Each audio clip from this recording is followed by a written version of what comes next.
अस्सलाम वालेकुम। आज की वीडियो में इंसाफ आफ्टरनून स्कूल प्रोग्राम पॉलिसी पे डिस्कशन करूँगी काफ़ी डिटेल्स के साथ, और कोशिश करूँगी कि इससे रिलेटेड जितनी भी मिसअंडरस्टैंडिंग्स या कन्फ्यूजन्स हैं वो इस वीडियो के थ्रू दूर हो सकें। इसमें criteria for hiring teachers for afternoon classes, इसको भी डिस्कस किया जाएगा, और फिर एक सैम्पल परफॉर्मा भी आप लोगों को दिखाया जाएगा जो कि ज़रूरी है पार्ट टाइम कोच या टीचर्स को हायर करने के लिए आफ्टरनून क्लासेस की। इसके अलावा डिफरेंट जो कंफ्यूजिंग क्वेश्चंस हैं जो कि डिफरेंट लोग डिफरेंट फोरम्स पे पूछ रहे हैं, उसमें जो मेजॉरिटी क्वेश्चंस थे वो मैंने यहाँ पे नोट किए हैं, आपको स्क्रीन पे नज़र भी आ रहे होंगे। इनका आंसर देने की भी कोशिश करूँगी। वो क्या हैं क्वेश्चंस, पढ़ते हैं, देखते हैं। क्या बच्चों की तादाद के लिहाज से तनख्वाह मिलेगी? अक्सर लोगों का ये सवाल है।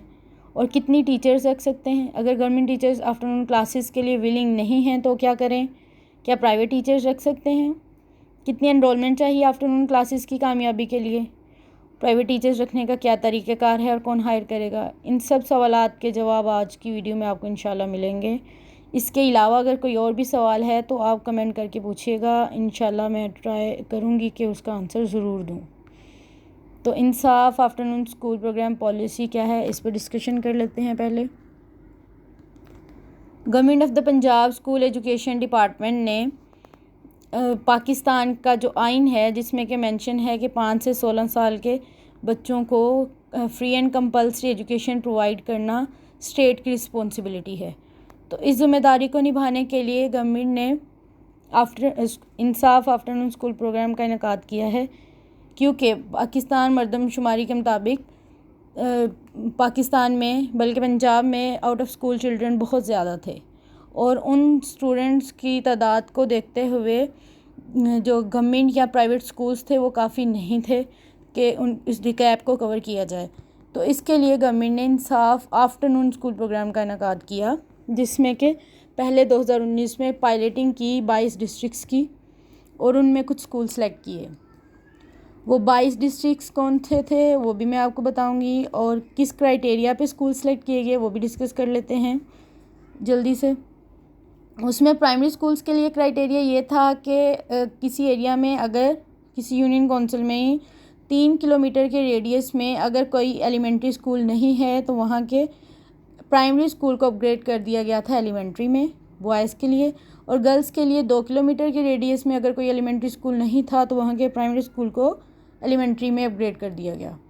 इसी तरह हाई स्कूल के लिए भी यही क्राइटेरिया था कि किसी एरिया में अगर मिडिल स्कूल जो है उसके 5 किलोमीटर के रेडियस के अंदर कोई अगर और हाई स्कूल नहीं था तो वहाँ के बॉयज़ एलिमेंट्री स्कूल को हाई स्कूल में अपग्रेड कर दिया गया था, और गर्ल्स एलिमेंट्री के लिए 3 किलोमीटर का रेडियस देखा गया था।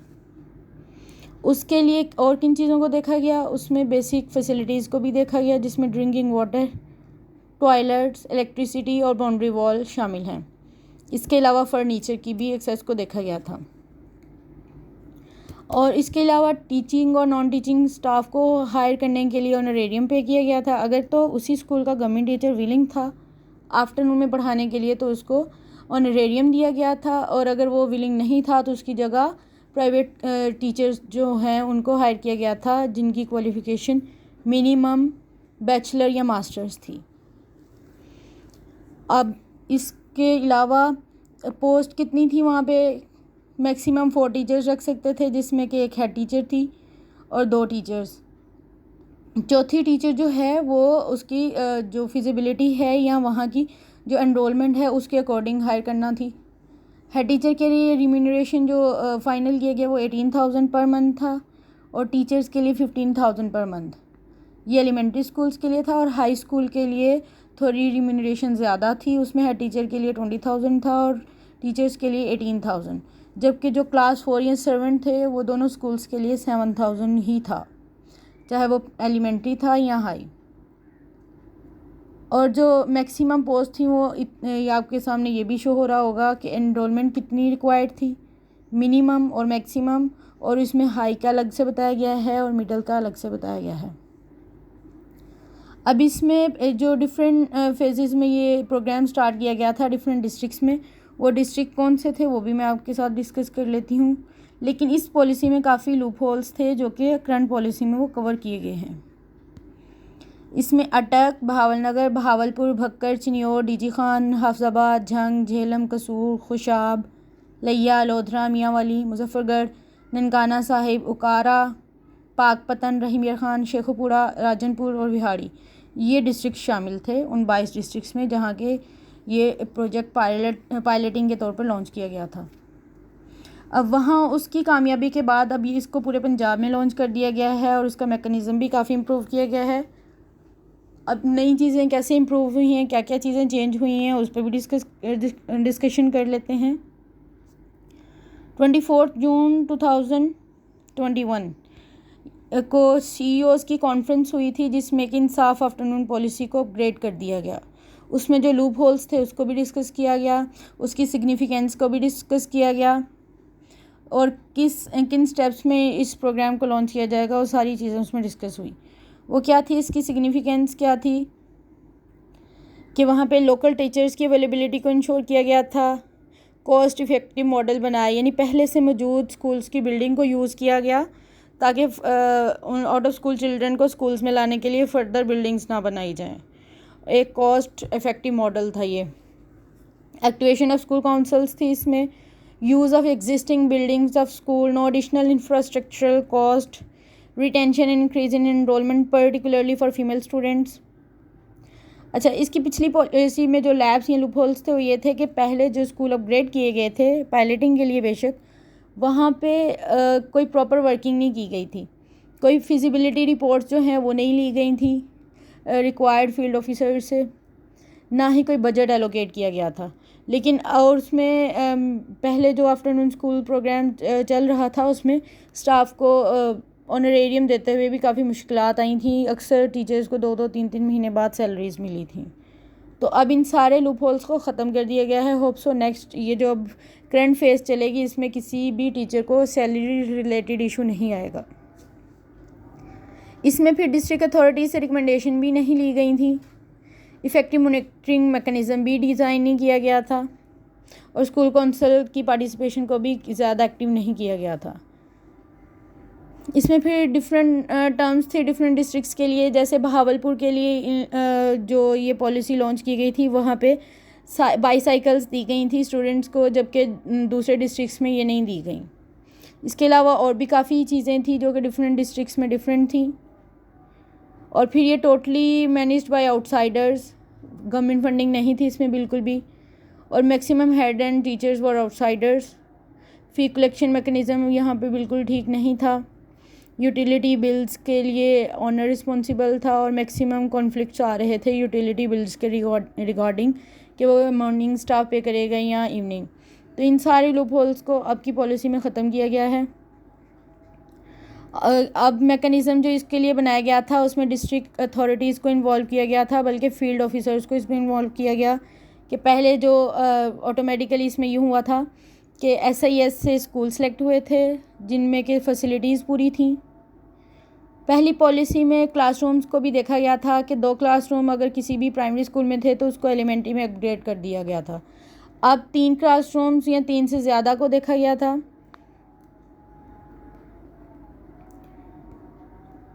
और इस तरह की फिजिबिलिटी रिपोर्ट हर फील्ड ऑफिसर से ली गई थी। और इसके अलावा SIS स्कूल इंफॉर्मेशन सिस्टम में भी जो स्कूल्स अपग्रेड हुए थे उसकी रिकमेंडेशन मुतलका AEO से ली गई, फिर डिप्टी DO से, फिर DO से, और एक टाइमलाइन दी गई थी कि इसमें ये प्रोसीजर जो है वो कंप्लीट होगा। वो टाइमलाइन क्या थी? AEOs का के लिए टाइम था 24 जून से 28 जून तक, फिर DDOs के लिए 25 से 30 जून तक, और DEOs के लिए 26 जून से 5 जुलाई तक, और CEOs के लिए 28 जून टू 8 जुलाई तक के टाइम था इस प्रोसीजर को, अपग्रेडेशन के प्रोसीजर को प्रपोज करने के लिए या रिकमेंड करने के लिए। इसके अलावा 15 जुलाई से onward QR coded orders generate किए गए। Appointment of school teachers intern, ये इसका पार्ट नहीं है। स्कूल टीचर्स इंटर्निस एक प्रोजेक्ट अलग है, लेकिन यहाँ भी ये मेंशन किया गया है। पार्ट टाइम कोच जो IASP के लिए है वो STI नहीं है, बल्कि वो पार्ट टाइम कोचेज़ ही हैं। ये पॉलिसी अलग है, वो पॉलिसी अलग है, इसको मिक्स नहीं किया जाएगा। फिर ये रिम्यूनरेशन वो पिछली पॉलिसी जो 2019 में थी वही इसमें ऐड किया गया है। लेकिन इस पॉलिसी का मेन जो पर्पस है वो मॉनिटरिंग मैकेनिज़्म जो है उसको काफ़ी इम्प्रूव किया गया है और स्कूल काउंसिल का रोल जो है वो काफ़ी इसमें इन्हेंस किया गया है। ये आप देख सकते हैं, ये सारा मटेरियल आपको डिस्क्रिप्शन में लिंक होगा, उसके ज़रिए आप लोग देख सकते हैं। ये कॉन्फ्रेंस की प्रेजेंटेशन भी, इसके अलावा वो पॉलिसी भी और जितना भी रिक्वायर्ड मटेरियल है आपको मिल जाएगा इंशाल्लाह। फिर 7 जुलाई को जो सीईओ कॉन्फ्रेंस हुई थी उसमें टारगेट्स और इसकी जो मेन जो आप लोगों का सवाल है क्राइटेरिया वो बताया गया था। ये प्रपोज स्कूल है कि कितने रिकमेंड हुए, कितने नॉट रिकमेंड हुए और कितने सेलेक्ट हुए। अच्छा, क्राइटेरिया क्या था पार्ट टाइम कोच के लिए? स्कूल आफ्टरनून स्कूल के लिए टोटल जो टीचर्स रिक्वायर्ड थी वो मिनिमम 3 है, उसमें से एक हेड टीचर है और 2 पार्ट टाइम कोचेस में से एक साइंस के लिए और एक आर्ट्स के लिए है। और अगर एनरोलमेंट ज़्यादा हो जाती है तो 4th टीचर भी उसके अकॉर्डिंग ऐड होती जाएंगी।